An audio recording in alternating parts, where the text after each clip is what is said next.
Bonjour, je suis Philippe Girard, le responsable marketing de la société SOR. SOR est aujourd'hui un acteur majeur dans le durable et notamment dans les domaines du traitement de l'eau et de l'assainissement. C'est une société qui aujourd'hui représente 1,5 milliard d'euros de chiffre d'affaires et 13 000 collaborateurs en France et à l'international.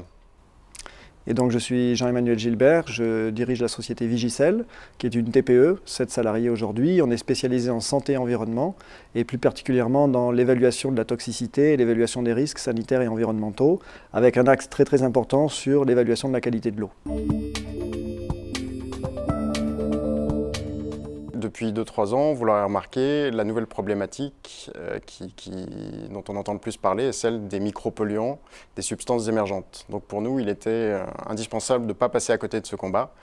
Nous avons fait un screening très précis du marché, des acteurs qui étaient en présence, et c'est comme ça que nous avons rencontré la société Vigicel, avec laquelle nous venons de signer un partenariat. Et cette collaboration, en fait, c'est vraiment le fruit de la politique qui a été menée chez SOR depuis quelques années, en matière d'innovation et de détection des PME-PMI innovantes. Aujourd'hui, une grosse majorité des prestations qu'on développe vient de ce vivier de PME-PMI qui nous contactent tous les jours, avec lesquels on a des relations et avec lesquels on développe des nouveaux procédés ou des nouveaux produits.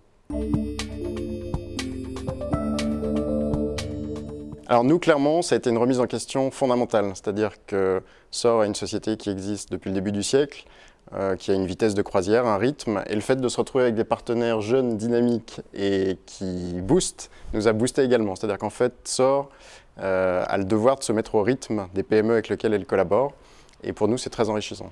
Le plus grand problème, je pense, que rencontrent les PME dites innovantes, pas simplement dans les éco-activités, mais de manière générale, c'est l'accès au marché. L'effort est très souvent porté sur l'activité de R&D, mais une fois qu'on est abouti en fait à un produit innovant, l'effort pour pouvoir le commercialiser, l'imposer sur le marché, le produire est encore plus important et généralement très sous-estimé. Et je pense que la voie qui est le partenariat industriel, avec des grands groupes, mais aussi entre PME, puisque moi je l'ai vu dans l'entourage en fait, de Vigicel, il y a d'autres entreprises qui ont fait ça entre elles. Et ça, c'est une des voies qui devrait être travaillée parce que c'est très opérationnel. Moi, je dirais qu'on ne peut pas vivre l'un sans l'autre. Nous, on a besoin de l'innovation, on a besoin de sociétés pertinentes, jeunes et dynamiques.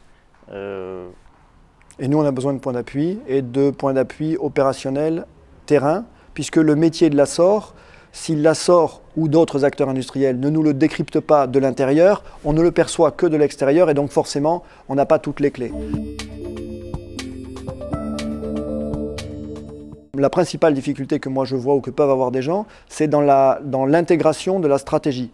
C'est-à-dire d'avoir bien compris que c'est de l'intérêt des deux et pas se comporter, ce qui a été souvent le cas historiquement, avec les grands groupes qui se font leurs propres cours et qui, entre guillemets, imposent leurs propres objectifs aux PME. Ce discours sur l'entreprise étendue, sur les écosystèmes, sur Open Innovation, c'est en train de prendre et c'est réellement perçu comme tel par les groupes industriels. Et c'est ça qu'il faut s'assurer vraiment, l'état d'esprit.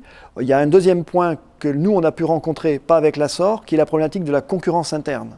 Parce que bien sûr, si on est une entreprise innovante avec une offre sur une technologie, il y a de fortes chances que dans le centre de recherche de ce grand groupe, il y ait aussi des concurrents, directs ou indirects, et donc du coup, ça peut générer des conflits. Ça, c'est quelque chose que l'on a eu l'occasion de vivre aussi. Donc ça, c'est des choses qu'il faut vraiment bien déminer au départ pour s'assurer que à la fois l'état d'esprit, le respect des objectifs des uns et des autres est là, et qu'ensuite, derrière, l'ensemble des acteurs avec qui on va travailler sont tous effectivement dans cet état d'esprit.